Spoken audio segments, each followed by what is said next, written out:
Mesdames, Messieurs, bonsoir et merci de la fidélité à la télévision nationale. Au sommaire de cette édition, consultation nationale autour du projet M300, un projet pour l'électrification de 300 millions de ménages en Afrique. En Guinée, la cérémonie est pilotée par le Premier ministre chef du gouvernement. Vulgarisation de la nouvelle constitution, une sensibilisation à l'intention des travailleurs du ministère de l'Information et de la Communication s'est tenue dans les locaux de la RTG. Le ministre demande aux travailleurs de s'approprier du contenu du document. Protection de l'environnement, les acteurs de la filière bois évaluent le développement de certaines forêts réalisées dans l'arrière-pays. Une mission était en forêt et en Haute-Guinée. C'est tout pour les titres. Une fois encore, bonsoir et bienvenue dans ce journal. À Conakry, le secteur privé et les parties prenantes du domaine de l'énergie se mobilisent autour du projet M300, un projet ambitieux soutenu par la Banque mondiale qui vise à électrifier 300 millions de ménages en Afrique d'ici 2030. Le Premier ministre a présidé la cérémonie de lancement des consultations nationales ici à Conakry. Reportage Ousmane Bangoura. Des lignes à haute tension au système solaire en passant par les centrales hybrides. La Guinée veut franchir un cap décisif en matière d'accès à l'électricité. À l'image de plusieurs pays africains, elle s'inscrit dans le projet M300, une initiative panafricaine soutenue par la Banque mondiale. Objectif, électrifier 300 millions de ménages à l'horizon 2030. Aujourd'hui, force est de constater, malgré les efforts fournis, il y a encore nos concitoyens qui n'ont pas accès à l'électricité. Et le travail qui est amorcé, c'est vraiment de faire de ça une réalité et de continuer dans la vision globale de son Excellence, Monsieur le Président de la République, afin que tous les Guinéens puissent profiter des avantages et des retombées de ce que la Guinée a à disposition. Experts nationaux et internationaux, partenaires techniques et financiers, acteurs privés et institutionnels, tous ont répondu présents. Ensemble, ils ont réfléchi aux meilleures stratégies pour atteindre les objectifs du projet M300. Cette ambition se traduit déjà par des actions concrètes, comme en témoigne l'approbation récente par le groupe de la Banque mondiale d'un financement de 132 millions. Pour la phase 2 du projet d'amélioration de l'accès à l'électricité, avec un financement global de 272 millions en gros qui implique la BI et les capitaux privés. Ces consultations du secteur privé et des parties prenantes ont été lancées sous la présidence du Premier ministre chef du gouvernement. Un cadre d'échange pour recueillir les avis, recommandations et besoins spécifiques en matière d'électrification inclusive et durable. L'accès à l'énergie est fondamental. Notre politique d'industrialisation, même pour les PME, PMI, pour le développement d'un tissu industriel de transformation des produits agricoles, ne pourra pas se faire sans une capacité régulière de permettre aux ménages, aux entreprises d'accéder à l'électricité. Donc, notre volonté de transformation économique ne pourra pas être sans, disons, un regard soutenu, attentif, exigeant par rapport à l'écosystème énergétique. L'État fait sa part, mais ce sont de nouvelles opportunités de se faire de l'argent. Mesdames et messieurs les investisseurs, ceux qui ont de l'épargne, faisons en sorte que le secteur soit attractif, rentable. À travers ces consultations nationales, la Guinée engage un dialogue structurant avec les acteurs du secteur pour bâtir un avenir énergétique durable, inclusif et équitable. Grâce à des solutions renouvelables et accessibles, chaque citoyen, quel que soit son lieu. 70 auditeurs en finances publiques vont passer des stages pratiques dans les différents services centraux et déconcentrés du pays. Avant leur déploiement, ils ont conféré avec le ministre de l'économie et des finances. Mourana Souman a profité pour donner des orientations et prodiguer des conseils à ses agents de l'administration économique. Compte rendu, Mamadi Gassama. Après les cours théoriques, les 70 auditeurs en finances publiques sont appelés à suivre des stages pratiques d'1 mois dans les services centraux et déconcentrés du pays. Mais bien avant leur départ, une mise au point s'avère nécessaire. Il est prévu qu'ils partent donc pour faire deux semaines de stage pratique dans les différentes préfectures du pays et 2 semaines de stage au niveau des départements ministériels. Dans ce cadre, nous sommes venus rencontrer M. le ministre de l'économie et des finances pour recevoir ces orientations avant le départ des stagiaires en préfecture. L'enjeu de ce programme est de permettre aux stagiaires de participer activement à la réalisation du service public local par la mise en pratique des connaissances acquises au centre de formation en finances publiques. C'est une tendance qui s'inscrit dans le cadre d'un programme global que nous appelons Simando Academy. Simando Academy, qui est aussi une innovation majeure de la gestion du président Mamadi Doumbouya, qui cherche à faire de la Guinée un hub où des compétences peuvent être développées et qui puissent être également exportées. Pour le premier ministre-chef du gouvernement, ce renforcement de capacité des agents se révèle comme un challenge à l'aune du programme Simandou. Notre responsabilité à l'heure actuelle, c'est de faire en sorte que vous trouviez, lorsque vous allez être effectivement dans le circuit de gestion des finances publiques de ce pays, disons dans de meilleures conditions pour maintenant travailler pour le développement de ce pays. Je vous souhaite bonne chance. Depuis quelques années, les autorités guinéennes s'inscrivent dans la logique de performer l'économie du pays. Pour gagner ce pari, elles entendent faire de la formation un élément primordial dans le processus de développement de notre pays. Vulgarisation du projet de nouvelle constitution au ministère de l'Information et de la Communication. Les autorités souhaitent que tous les travailleurs s'approprient le contenu du document. Une grande séance d'explication du projet a eu lieu hier mercredi dans les locaux de la RTG. Reportage Tierno Ousmane Diallo. À peine de retour d'une mission à l'intérieur du pays dans le cadre de la vulgarisation du projet de nouvelle constitution, le ministre de l'Information et de la Communication enchaîne les rencontres pour toujours mobiliser les médias autour de la vulgarisation du document.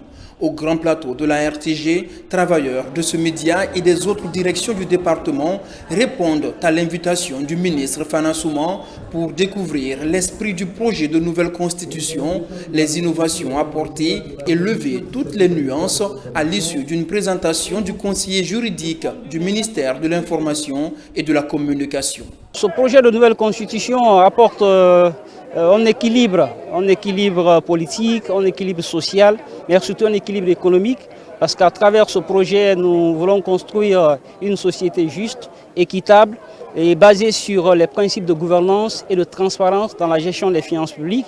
Donc il était important d'adopter cette pédagogie-là pour amener les uns et les autres à comprendre le contenu et à prendre la décision qui s'y est le moment venu.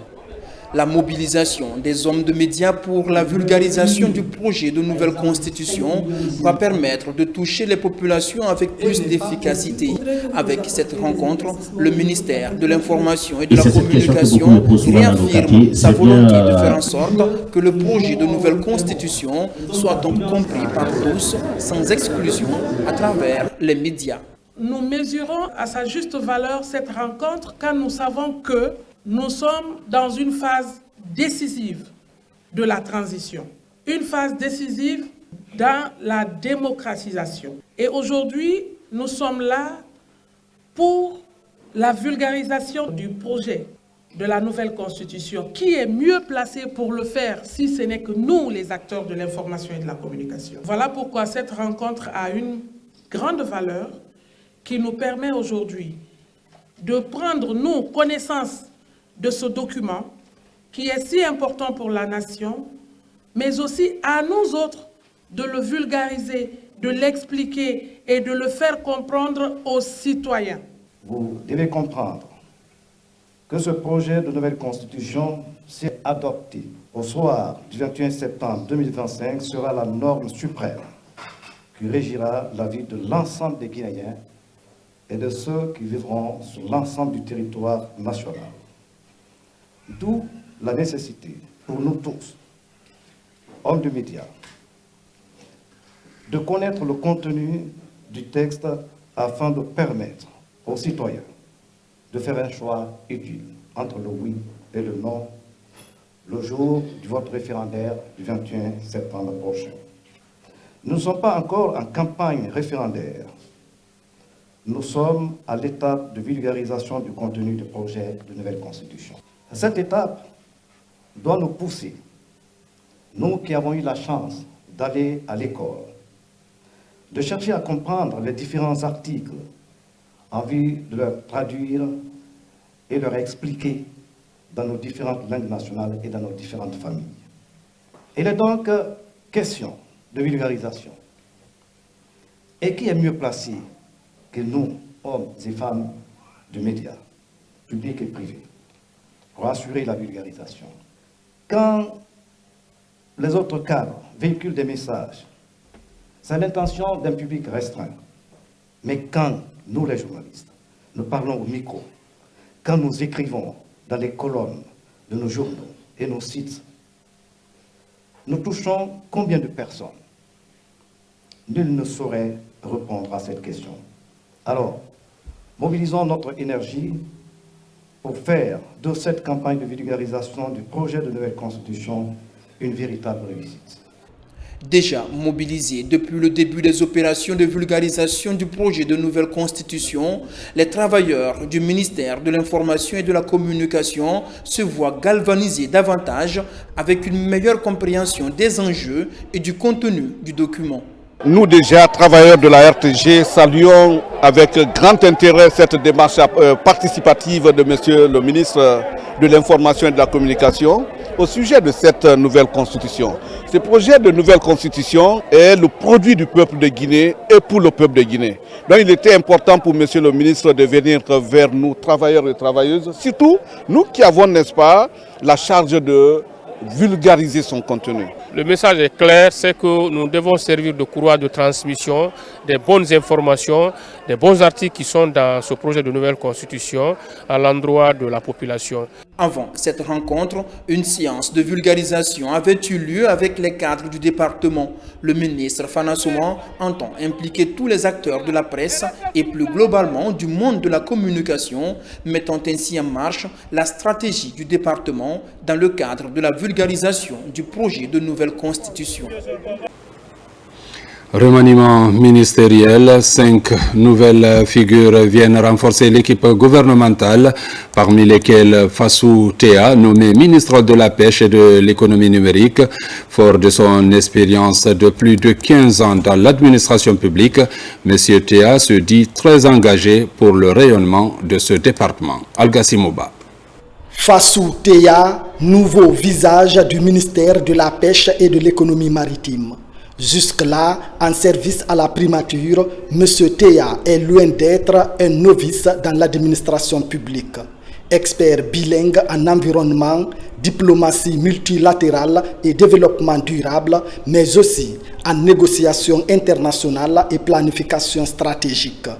Il occupait récemment le poste de conseiller en charge de l'environnement et du développement durable et de l'assainissement à la primature.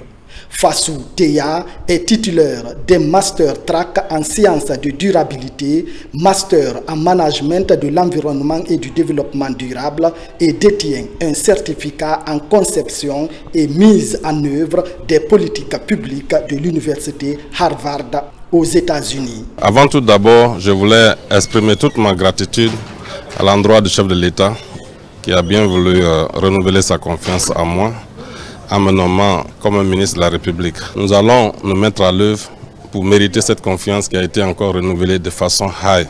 La nomination de Fassou Teya comme ministre de la Pêche et de l'économie maritime survient dans un contexte où ce secteur reste l'un des piliers du développement économique national. Je me dis, les ovations que j'ai reçues, les encouragements, les appels que j'ai reçus des amis, des parents, ces appels se transforment en charge sur ma tête qui me disent qu'est-ce que je vais faire pour faire avancer le pays. En ce sens que je ne vais pas là-bas pour m'amuser, mais je vais pour avancer le pays. Je vais pour aider les autorités à atteindre leurs objectifs. Fassou Teya arrive à la tête d'un ministère stratégique dans un pays à forte vocation halieutique avec une solide expérience de terrain et de gestion. Ce choix traduit une volonté manifeste de donner un nouveau souffle à un secteur stratégique pour le développement national. Fassou Teya, ministre de la Pêche et de l'économie maritime. Gestion de la commande publique en Guinée. Une plateforme digitale est désormais mise en place. Télémo, fruit d'un échange d'expériences entre la Guinée et le Rwanda, vient d'être présenté aux parties prenantes à Conakry. La dématérialisation de la gestion des marchés publics vient promouvoir la transparence, la réduction des délais de traitement des dossiers et la sécurisation des achats de l'État. Reportage Mamadi Ternakamisoko. C'est une transformation majeure qui touche un secteur particulièrement sensible, celui de la commande publique. Télémo est le nouveau portail électronique qui vient dématérialiser entièrement la gestion des marchés publics en République de Guinée. Officiellement présentée aux parties prenantes, cette plateforme s'impose comme un levier de transparence en cohérence avec le programme de modernisation de l'administration publique. La digitalisation des marchés publics constitue une évolution, voire même une révolution dans notre manière de travailler, en favorisant la simplification des processus, la réduction des risques. Ce programme incarne une vision d'un service public moderne en permettant une gestion intégrée. La dématérialisation consiste à remplacer les échanges et documents physiques, c'est-à-dire papier, par des supports électroniques, tout au long de la procédure de passation d'un marché public. Elle permettra une amélioration de la transparence, c'est-à-dire la lutte contre la corruption et le favoritisme. Fruit de la coopération bilatérale et d'un partage d'expériences entre la Guinée et le Rwanda, Télémo est animé par une équipe projet composée majoritairement de Guinéens sous la supervision de l'autorité de régulation des marchés publics ARMP. La direction générale du contrôle des marchés publics est associée pour la mise en œuvre de cette plateforme parce que nous tenons à ce que dans la mise en place de cette plateforme, les dispositions du Code des marchés publics soient respectées. Ça va nous permettre, nous PRMP, nous acteurs de la commande publique, de raccourcir les délais de traitement des dossiers, de créer une traçabilité au niveau du traitement des dossiers, de sécuriser le travail de passation des marchés publics. En attendant le déploiement à grande échelle de la plateforme, les acteurs concernés s'approprient progressivement l'outil. Télémo s'inscrit pleinement dans l'écosystème de la commande publique, un secteur stratégique compte tenu du poids considérable des achats publics dans le budget de l'État. Au ministère de l'Enseignement supérieur, les réformes se poursuivent à tous les niveaux. Cette fois, c'est au tour des inspecteurs du département de renforcer leurs compétences en audit et contrôle. Mounir Bari, Mamadou Saliouba. Investis de la lourde mission de supervision, d'audit et de conseil, ces inspecteurs veulent jouer pleinement leur rôle dans un département en pleine réforme. Durant cette session de 3 semaines, animée par ce spécialiste burkinabé, ces inspecteurs ont abordé des thèmes clés comme la planification d'une mission d'inspection et le suivi des recommandations issues d'une inspection. On voudrait être outillé davantage, outillé au métier de contrôleur, être vraiment en conformité avec les normes sous-régionales et internationales. Nous avons beaucoup de réformes au niveau du ministère de l'Enseignement supérieur. Notre souhait est que ces réformes-là soient accompagnées par des inspecteurs dynamiques. Donc c'est pourquoi nous avons en fait décidé de renforcer les capacités de ces inspecteurs à travers cet atelier. Dans un contexte de qualification des services et de moralisation de la gestion des biens publics, ces inspecteurs sont plus que jamais les gardiens de la conformité du travail aux normes en vigueur. Cette formation est un relais qui vient appuyer ce qu'on a fait depuis les 3 dernières années dans notre pays. Nous les encourageons à prendre les résultats de cette formation pour les appliquer sur le terrain. Les acteurs étaient engagés et ils ont été réellement outillés. Et je pense qu'ils pourront mettre ça en application sur le terrain. Et s'ils le font réellement, je pense que beaucoup de choses vont évoluer et ce sera une bonne chose pour le ministère qui va en tout cas voir son patrimoine sauvegardé davantage. Avec les nouvelles connaissances acquises, ces inspecteurs du ministère de l'Enseignement supérieur sont désormais mieux outillés pour assurer pleinement leur mission. Restitution à Conakry des recommandations de la Conférence internationale du travail, un exercice piloté par le syndicat qui vient de séjourner à Genève et à Bruxelles. L'enjeu est de renforcer les dispositifs d'un travail décent et l'amélioration des conditions de vie des enseignants. Fodé Camara. Ce conclave regroupe les représentants à la base du syndicat national de l'éducation, des représentants venus des préfectures de l'intérieur du pays et des communes du Grand Conakry. Ces syndicalistes se sont retrouvés pour partager les recommandations de la 113e conférence internationale du travail tenue à Genève, sans oublier des sessions à Paris et à Bruxelles avec l'International de l'éducation et le comité syndical francophone de l'éducation et de la formation. Nous avons organisé cet atelier non seulement pour essayer d'informer sur les points qui ont été débattus au niveau de la conférence internationale du travail, d'informer l'opinion nationale et internationale sur la nécessité de la revalorisation de la profession enseignante, parce que c'est l'une des questions qui ont été débattues, comment investir dans l'enseignant. L'objectif de ces travaux est de se rassurer que les recommandations sont comprises pour une mise en œuvre efficace sur le terrain. Cette approche pédagogique a permis aux syndicats de comprendre les nouvelles orientations internationales du travail.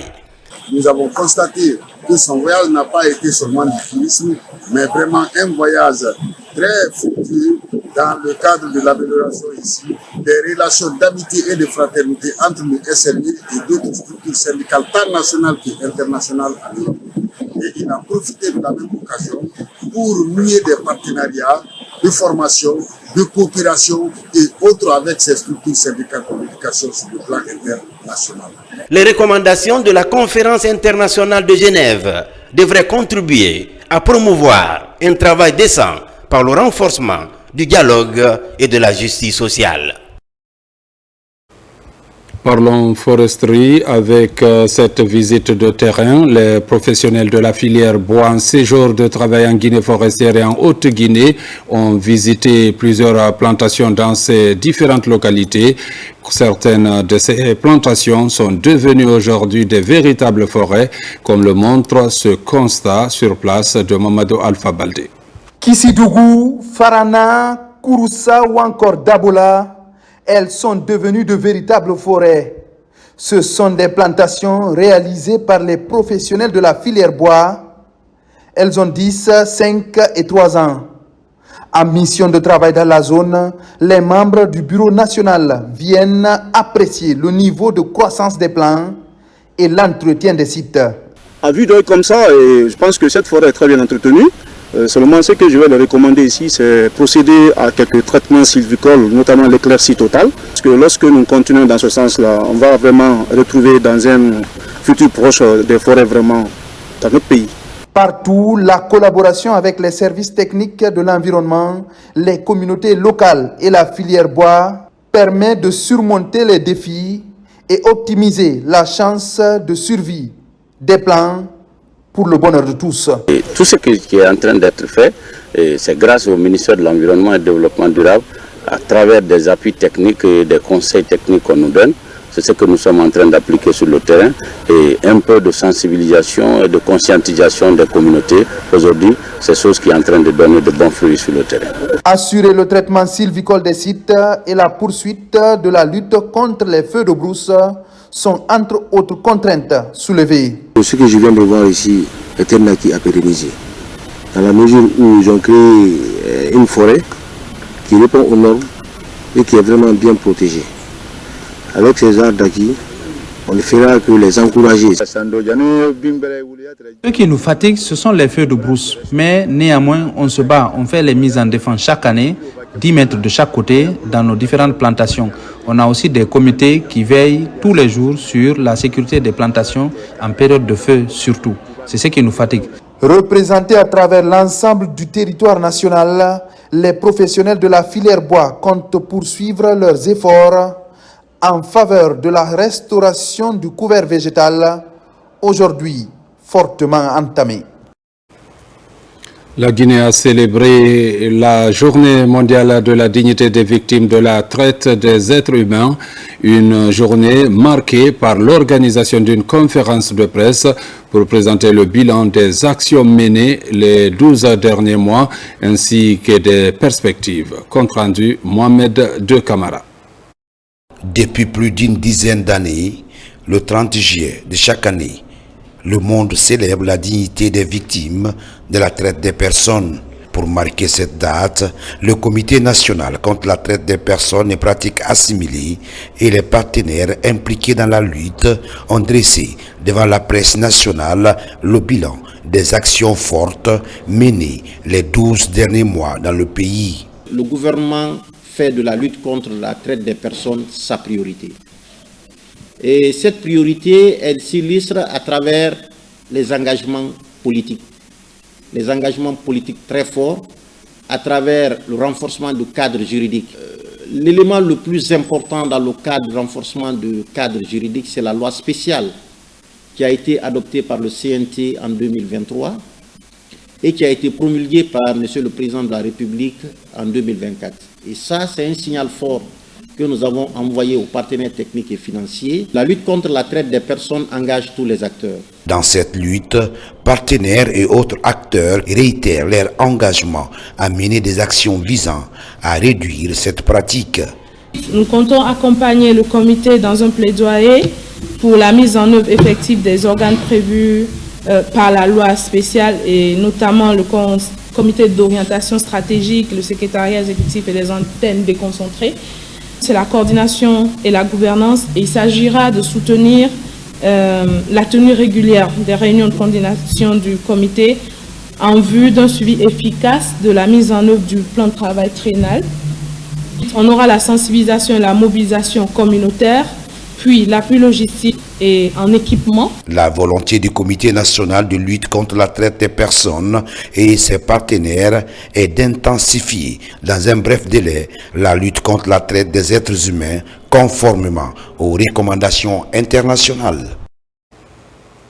Et puis des journalistes, des acteurs de la société civile et les directeurs des micro-réalisations viennent de se retrouver à Kindia, une rencontre pour échanger sur les défis du dialogue social et politique en Guinée. 4 journées de réflexion ont permis aux participants de cerner les mécanismes de participation à la vie de leur localité. Reportage Alpha Yassila. 3 grands groupes différents, mais tous ont la même vocation. Les organisations de la société civile, les journalistes et les directeurs des micro-réalisations tablent sur le dialogue politique et social, la conduite du plaidoyer et le contrôle citoyen de l'action publique. C'est dans le cadre du projet Société civile dynamique et performante exécuté par un consortium d'organisations partenaires. Le projet SOCIDIP intervient à un moment où notre pays traverse une phase de transition politique majeure. Et cette période, bien que complexe, est aussi une opportunité unique de refonder les bases de notre gouvernance sur des principes de transparence, de redevabilité et de participation citoyenne. Les acteurs de la société civile ont un rôle important à jouer. D'où l'importance de cette rencontre. Lorsqu'on prétend organiser des élections, on a la charge de former, d'éduquer ou de sensibiliser la population à la base. C'est pourquoi avoir aujourd'hui que cette organisation de la société civile qui prend sa responsabilité de mettre dans le même panier et les hommes de médias, les DME, ainsi que les organisations non gouvernementales pour vraiment donner des feuilles de route pour la bonne marche de notre histoire. On ne peut que encourager et corroborer avec eux dans le cadre de l'organisation parce qu'il s'agit de Kindia qui abrite cet atelier.